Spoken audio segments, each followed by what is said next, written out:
নাহিদ ইসলামের নেতৃত্বে জাতীয় নাগরিক পার্টি জুলাই বিপ্লবের সুফল নিশ্চিত করবে।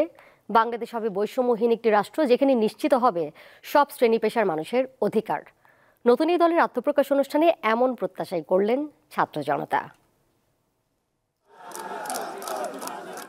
জুলাই অভ্যুত্থানের 7 মাস পর নতুন রাজনৈতিক বন্দোবস্ত বাস্তবায়নের লক্ষ্য সামনে রেখে আবারও এক কাতারে ছাত্র জনতা।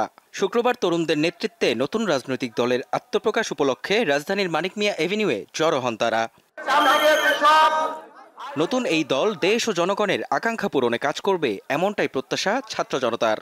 এই নতুন দল হচ্ছে নতুন করে দেশটাকে সাজাবে। এই দলের কাছে আমাদের প্রত্যাশা হচ্ছে আমাদের বাংলাদেশের সকল নাগরিকের সকল প্রকার অধিকার ফিরিয়ে দিবে। আমাদের জনগণের যে চাহিদাগুলো আছে সেগুলো পূরণ করবে তারা।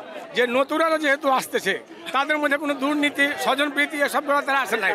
তারা ফ্রেশ এবং তারা ফ্রেশ মন মানসিকতা নিয়ে এই যুবক শ্রেণীটাকে তারা দেশকে নতুনভাবে গড়ে তুলুক। জুলাই আগস্টের শহীদদের আত্মত্যাগের বিনিময়ে বৈষম্যহীন এক বাংলাদেশ গড়ার প্রত্যয় আহত ও শহীদ পরিবারের সদস্যদের।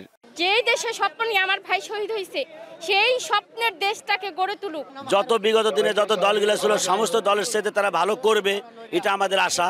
আমার ছেলে না, যারাই শহীদ হয়েছে, আহত হয়েছে, সবার বিচার এবং যারা শহীদ হয়েছে আমার ছেলে সহ এদের নামে বাংলাদেশ স্টেডিয়াম, বিশ্ববিদ্যালয়, কলেজ তাদের নামে করা হোক। 24-এর যে গণ অভ্যুত্থান সংগঠিত হয়েছে, এই গণ অভ্যুত্থানের স্পিরিট একদম মনে প্রাণে ধারণ করে এরকম একটা রাজনৈতিক দল খুব বেশি প্রয়োজন বাংলাদেশে। এ সময় নতুন দলকে স্বাগত জানিয়ে রাজনৈতিক দলের নেতারা বলেন, গণ অভ্যুত্থানের চেতনাকে ধরে রেখে ফ্যাসিবাদের বিরুদ্ধে সবাইকে ঐক্যবদ্ধ থাকতে হবে।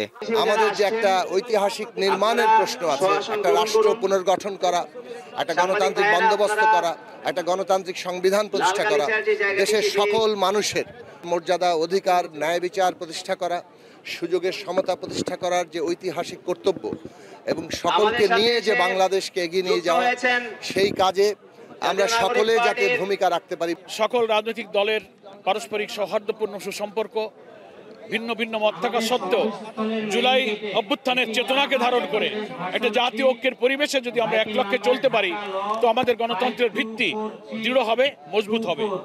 তারা আজকে যে উদ্যোগ নিয়েছে, এটা একটা ঐতিহাসিক উদ্যোগ।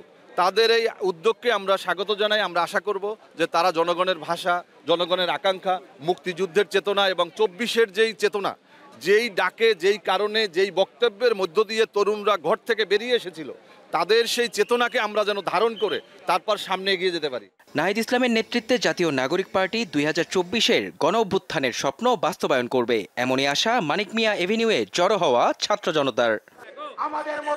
জুলাই অভ্যুত্থানের পর পুরনো ব্যবস্থা ভেঙে তরুণদের নেতৃত্বে নতুন রাজনৈতিক বন্দোবস্ত চেয়েছিল দেশের জনগণ, যেখানে থাকবে না রাজনৈতিক সহিংসতা, দুর্নীতি, পরিবার কেন্দ্রিক বা ব্যক্তি কেন্দ্রিক রাজনীতি। তাই জনগণের আকাঙ্ক্ষা পূরণে আজ আত্মপ্রকাশ ঘটল জাতীয় নাগরিক পার্টির। মেহেদী হাসান, দীপ্ত সংবাদ, ঢাকা।